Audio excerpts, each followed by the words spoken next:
Welcome to a new video by Pharos Technology. Today we're going to talk about styles in Microsoft Word and how to use them, how to modify them. Okay, so I'm going to call up Word here. I've opened a new document and you'll find the Styles group on the Home tab right here in the center. And I want to pop it out, and when I click this down arrow here, it puts it here on the sidebar, and that's where I like to use it and I like to have it available to me. Now it's currently sorted so that it puts normal at the top because that's the one you use the most of. Down here there's an options button in this window, and when I click on that options button, it allows me to make some modifications to the way this style sidebar appears. First off, it allows me to tell which ones to show. Like, for example, you know that can't be all of the styles that Microsoft Word has. So I can say, show me all the styles. And when I click OK, it shows me this long list of other styles that have already been pre-made, ready to go. Headings all the way up down to level 9, titles, subtitles, emphasis, all kinds of different options. Normally, you would not want to see everything unless you needed to pull a style into your current document. So if you leave it at recommended for the time being, you'll probably do just fine until you need one of those extra styles. Now, one thing that you'll notice is that it's not sorted. At least it's not sorted alphabetically. If you like it sorted alphabetically, if you have trouble hunting down a particular style and you know the name, you can turn this over and make it alphabetical. And when you click OK, now you see an alphabetized list. I tend to want to leave mine in the recommended simply because the ones that I tend to use are normal, heading 1, heading 2, possibly heading 3.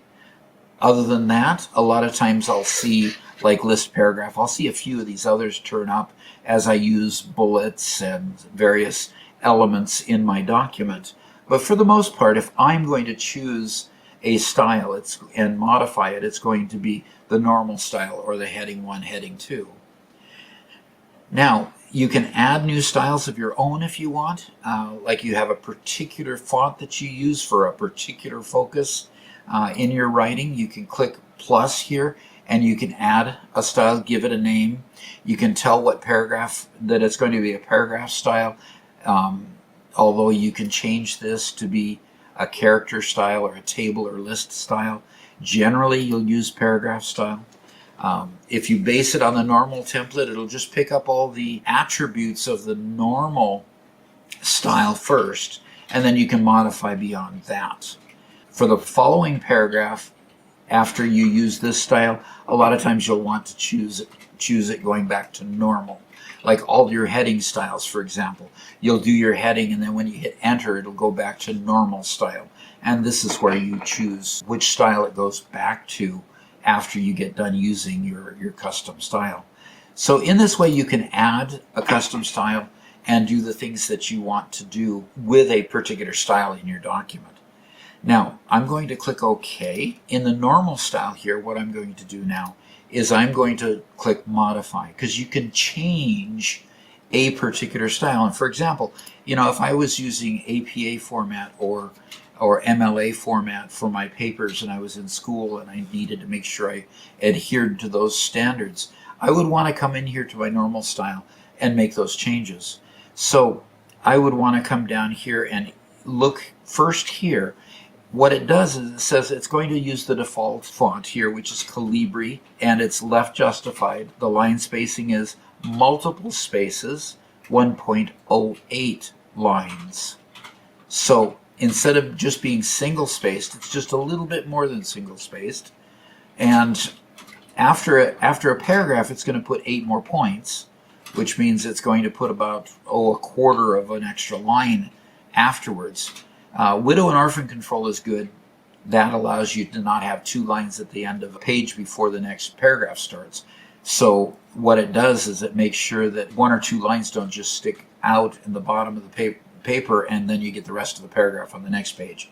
Same with the next page too, is it'll try to squish it up into the previous page instead of putting it on the next page. A good thing to have, creates better writing style. Okay, so how do I modify this stuff? I can modify a lot of the font items here. I can change it to 12 point here, for example. I can change it to bold, italics, or underline. For the normal font, that's going to be most of my paper. I don't want to make it bold, italics, and underline for the whole paper, so I'll just leave those there. But changing it to 12 point, it might be advantageous. I like to write in 12 point rather than 11 point. I could change this to Times New Roman here, which is my preferred font over Calibri.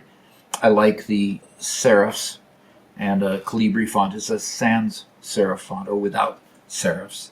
And that's on my video on fonts. I talk about serifs and not sans serif fonts.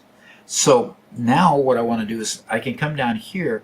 If that's not enough modification for my fonts, I can go here and bring up the whole font dialog, and it gives me some effects that I can use, and it gives me a little bit more control of a list here to see what else is on the list of choices. Bold, italic, underline is over here, and size here.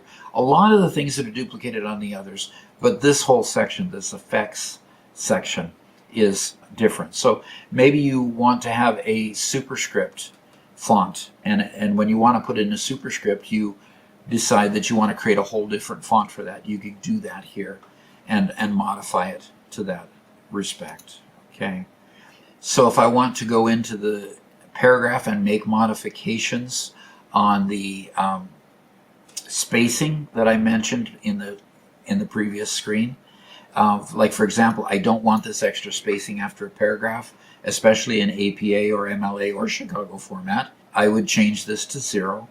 I would put my line spacing at double so that it's exactly double. If I used multiple, here's an interesting thing, it puts it at 3, but if I put multiple at 2 and tabbed out of here, it's the same thing as double spacing. So that's what your multiple choice does, is it lets you determine how much spacing between them. Putting it at 3 puts 2 spaces between them. Putting it double skips 1 line, 1 space. Okay, so I can make modifications there. I can also, instead of these being block paragraphs with no indentation, I can tell it to do a first line indent. And if this is the way I want to set up my paper, I've made all those adjustments. I can click OK, and when I click OK here, it'll make it so. So you can see my indent mark here in my ruler. It shows that it's going to indent, and so this is the normal font now. Now the others that I use here, let's go to heading 1, for example. Now heading 1 is based on the normal font, but now I've made the normal font indented. So I need to go to heading 1 then, and I want to go to paragraph, and I want to tell it not to first line indent because I want my heading 1 to be at the left. If I'm writing in APA or MLA or Chicago style, I'm not going to want to have a bunch of space between the headings and the paragraphs. I'm going to want it to be double spaced, yes, but I'm not going to want this space before that heading. I don't want it to jump down so much. So I can run that back to 0, and I've got my thing all set up. Now there's a problem with the font size too. APA wants 12-point font or 11-point font all the way through. It doesn't want different font sizes for your headings. So I'll readjust that to 12. And I can click OK here. And now my heading 1 is now, it's still blue, but heading 1 is now set up so that it looks at 12 point and such. Now, if I want to go in here and make sure that it's not blue because I missed that, for example, I can go back here, click automatic, click OK, and notice it changes back to blue here. And it's also Calibri, which I didn't change from that style. This is the way to manage styles. Now, one thing about managing the styles in this way is that if you change it in that dialog box here, if I change this heading font after I've written the entire paper, it'll change it everywhere I use that in the entire paper. So if I decide all of a sudden I want to change the normal font to a little bit different. Maybe I left it at 11 and my paper's a little bit short and I know the instructor's really picky. I might go ahead and raise the normal font up to 12 points because I know I can get away with 12 points or 11 points for either one of those papers. So, little secret to you students out there. So anyway, I can modify it. It'll modify the whole paper all at once, which helps. And I hope you've enjoyed this. I hope it's useful to you. And I hope you join me again. Thanks. If you enjoyed the content that you saw today and would like to help me grow the channel, hover your mouse over my picture to the left and click on subscribe. There are also other videos showing on the screen that you might enjoy.